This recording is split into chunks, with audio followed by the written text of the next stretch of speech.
Seguimos viajando como exploradores, allende los mares, como exploradores y como exploradoras, porque la aventura, el deseo de conocer otros lugares e incluso la valentía de partir con rumbo incierto no ha sido solo, evidentemente, cosa de hombres, ni mucho menos. Pero ya sabemos que la historia ha sido cuando menos olvidadiza, entre comillas, cuando se ha tratado de mujeres. Ponemos rumbo a América y ponemos también nombre y apellidos a las mujeres que también conquistaron ese continente. Españolas que lucharon, como los hombres, que ayudaron a levantar ciudades, que plantaron las primeras semillas europeas y fundaron hospitales y escuelas. Hubo virreinas y gobernadoras, místicas, letradas, pequeñas empresarias, costureras, criadas, prostitutas y maestras, de todo, vamos. Algunas protagonizaron aventuras asombrosas y otras actuaron con gran crueldad, no en vano. El objetivo en sí de la conquista era hacerse con unas tierras que no eran suyas. Recibimos ahora en nuestro viaje a Eloísa Gómez Lucena, autora de un ensayo muy interesante, Españolas del Nuevo Mundo, publicado por Cátedra. Muy buenas noches, Eloísa. Buenas noches, gracias por la invitación. Las mujeres empiezan a viajar a América en el segundo viaje de Colón, ¿no? Es cuando ya hay constancia de que hay mujeres que se embarcan en esa aventura que, bueno, debía, no sé si... ¿Cómo se enfrentaba alguien del siglo XV, del siglo XVI a un viaje así? Yo siempre digo que no hubo un único motivo, hubo varios.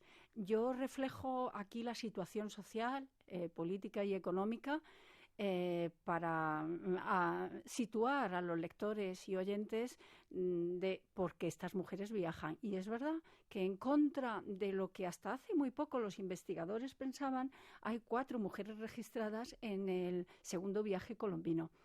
Y una de ellas es una criada, 2 comerciantes. Y es un viaje enorme, de 2.500 pasajeros y 17 naves.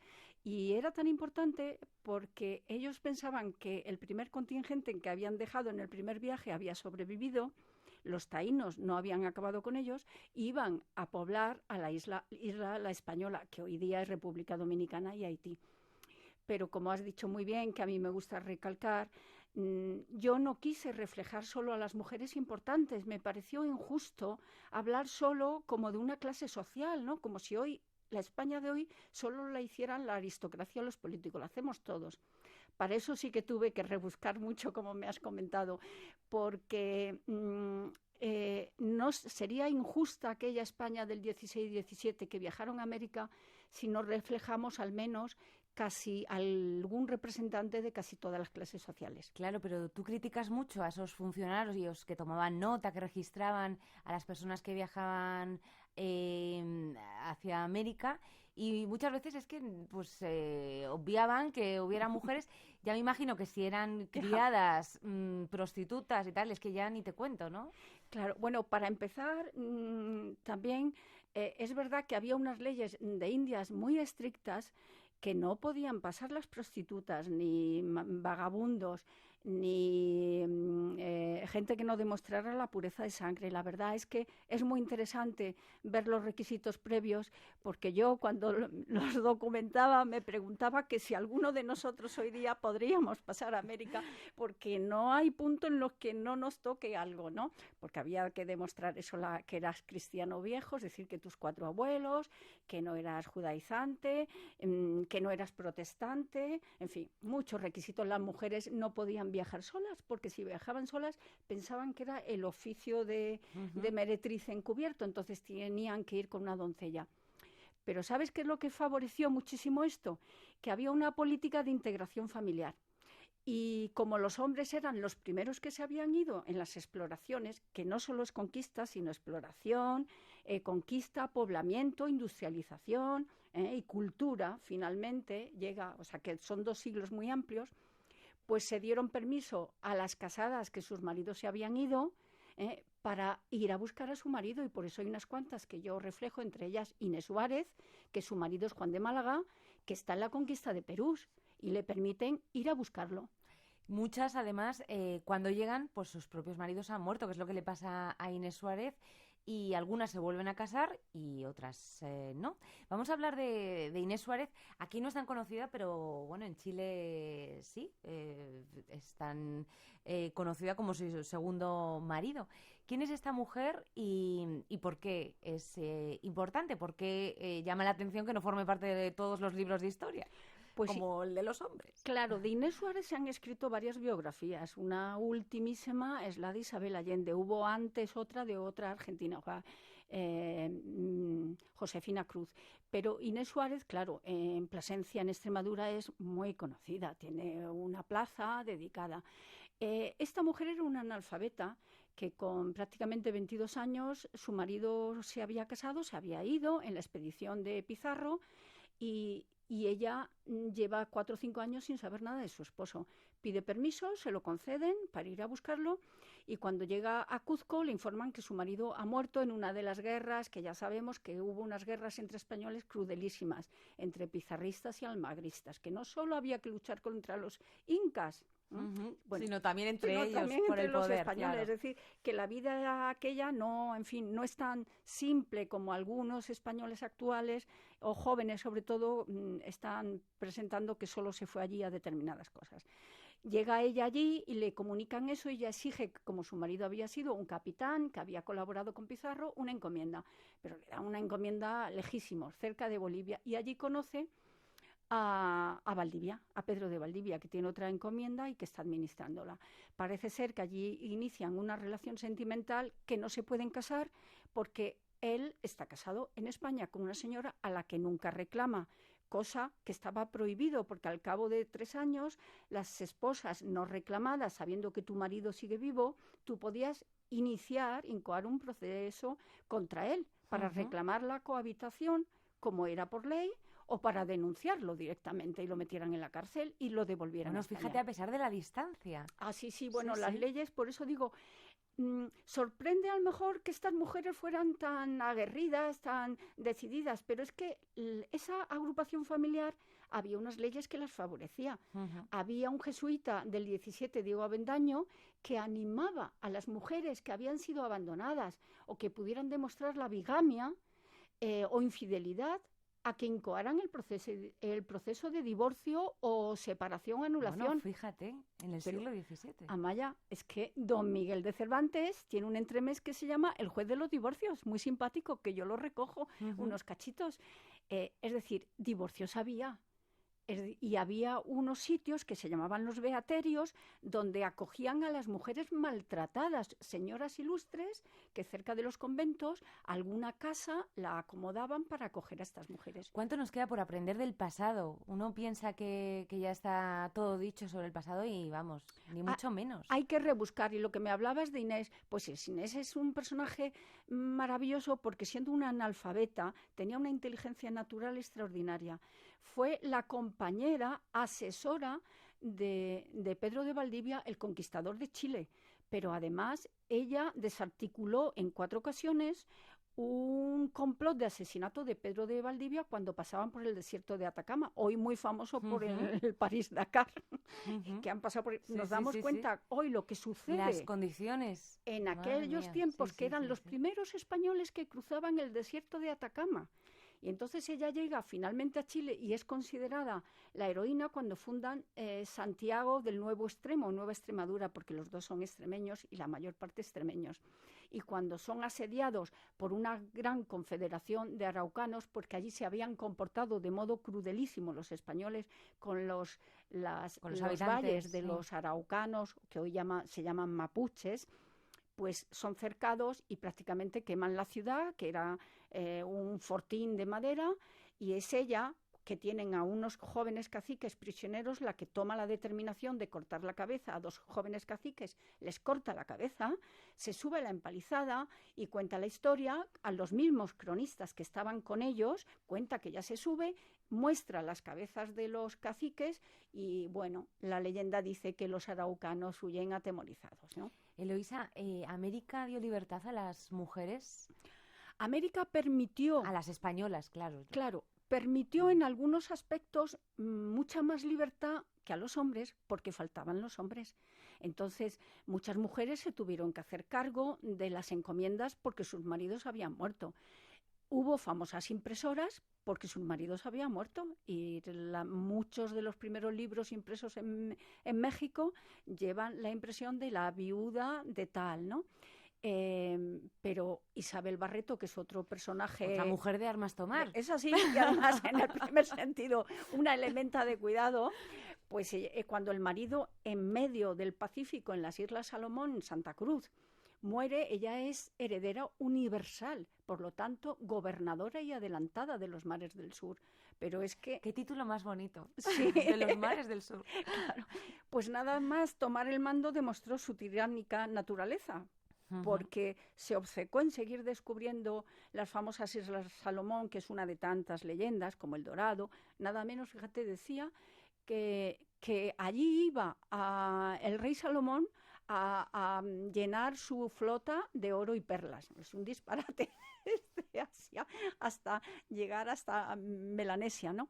Pues ella, a partir de ahí, se obcecó en seguir buscando, gracias a que el piloto era un hombre prudente, Fernández de Quirós, y le dijo que, puesto que la mayor parte de la gente había muerto, porque era un viaje de poblamiento, insisto, luego iban familias al completo. Pero llegó a tal extremo la falta de comida y alimento que cuenta Fernández de Quirós, el cronista de esta expedición, que repartían un cacillo de agua podrida con cucarachas. Y cuando al final convence a la señora adelantada que es mejor dejar la exploración de las Islas Salomón y dirigirse a Manila, que es un asentamiento español, a pedir ayuda, porque tampoco podían ya regresar a Perú, de donde habían salido, cuando llegan allí, suben unos franciscanos a la nave y se encuentran a mujeres que acababan de recién parir a sus hijos, que los pobres niños, bebés, estaban colgados del pecho, ellas estaban escuálidas porque no habían comido durante meses, que pedían una gota de agua. Y en esto, y moribundos por la cubierta, y en esto ve corretear a una cerda y pregunta el franciscano, ¿pero cómo no os habéis comido a esta cerda? Dice, porque es de la señora gobernadora y nos hubiera matado. Qué terrible. Este es el indicativo. Por eso aquí, como en los hombres, claro, hay buenos, malos y irregulares. Efectivamente, hay luces y sombras. Ana de Ayala es otra de las grandes exploradoras del Amazonas. Y bueno, pues también ante todas esas dificultades, falta de alimentos, condiciones meteorológicas, claro, desconocidas para los españoles, fue la única superviviente de una expedición al Amazonas. La única mujer. Exacto. Pues ella fue la única con 43 hombres de una expedición de 400, que salieron mal aprovisionados. Ella es la esposa de Orellana.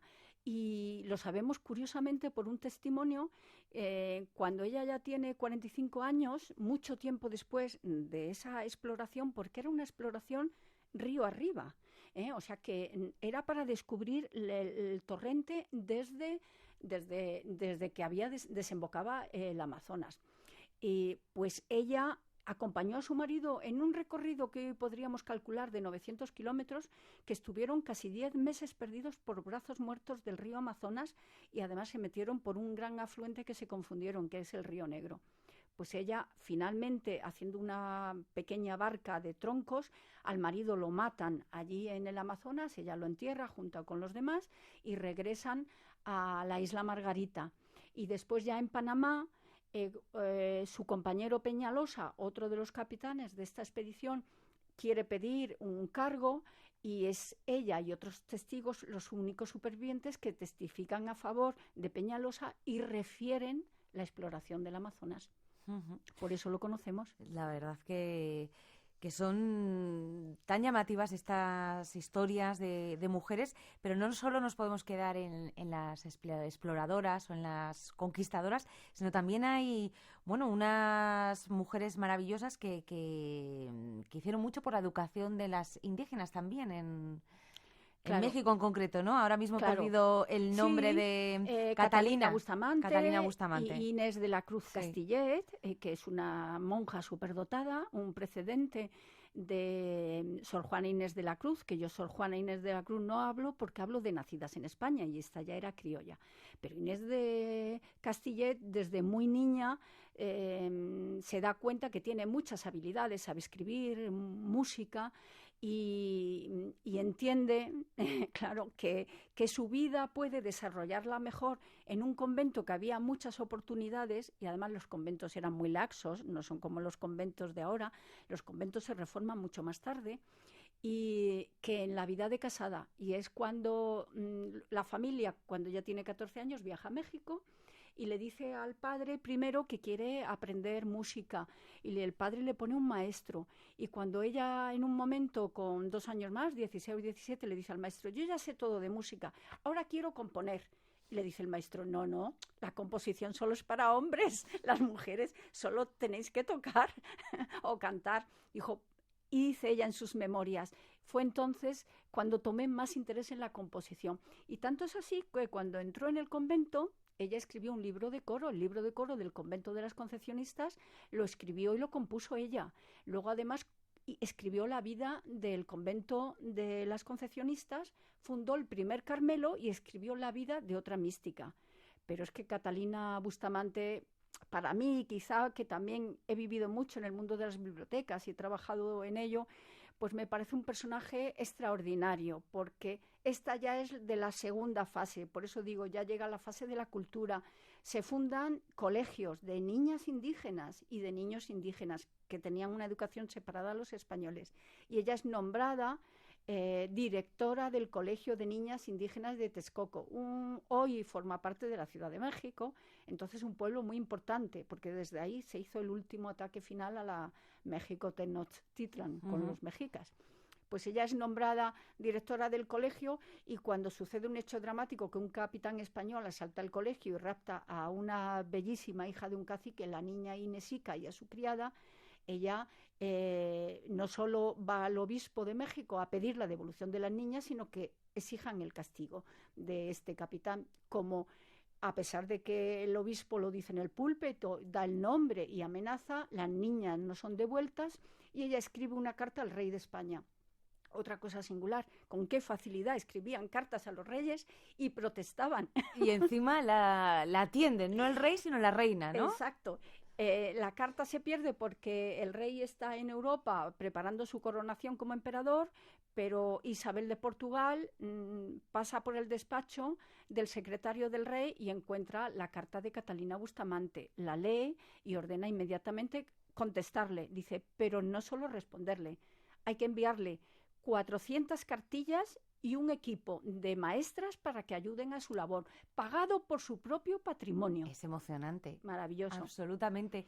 Porque claro, además de todas las dificultades que se encuentran los españoles y los europeos al llegar a América, de todas las condiciones tan difíciles de vida, encima están las mujeres españolas y europeas y las propias indígenas, a las que encima tienen que aguantar, pues eso, desde violaciones, raptos y todo tipo de acoso sexual. Terrible, terrible. O sea, es verdad que yo solo he tratado a las españolas, y unas españolas que destacaron por algo. La mayor parte de las españolas iban como criadas, labriegas, amancebadas, es decir, también en una situación de un plano siempre por debajo del hombre. En algunos casos, Catalina Bustamante era una viuda, Inés Castillet no se había querido casar. Isabel de Guevara, que yo muestro, digo que es la primera epístola del Nuevo Mundo, también escribe a la princesa gobernadora doña Juana en 1556, contando desde el asedio de los querandíes al fuerte de Buenos Aires, donde gran parte de los españoles cometieron 2 actos tabúes, la coprofagia y la antropofagia. Se comieron a sus compañeros muertos, y las heces, a tal locura había llegado el cerco de los querandíes, como no podían salir del primitivo Buenos Aires, como siempre un fortín de barro y cañas y madera, pues que no tenían ya, cuando se habían comido la última hierba, la última serpiente, ya terminaron los que estaban más enloquecidos por comerse las heces y a sus compañeros muertos. Entonces la disentería acabó con la mayor parte de ello. Al final lograron unos cuantos eludir el fuerte, construir un bergantín y llegar hasta Asunción. Ella es una de las supervivientes.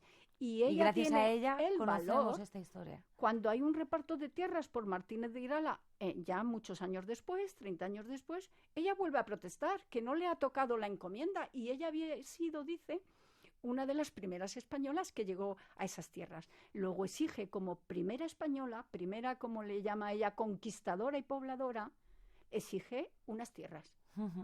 Bueno, Eloísa Gómez Lucena, hemos hablado apenas de 5 o 6 de las 38 biografías apasionantes que hablas tú en Españolas del Nuevo Mundo.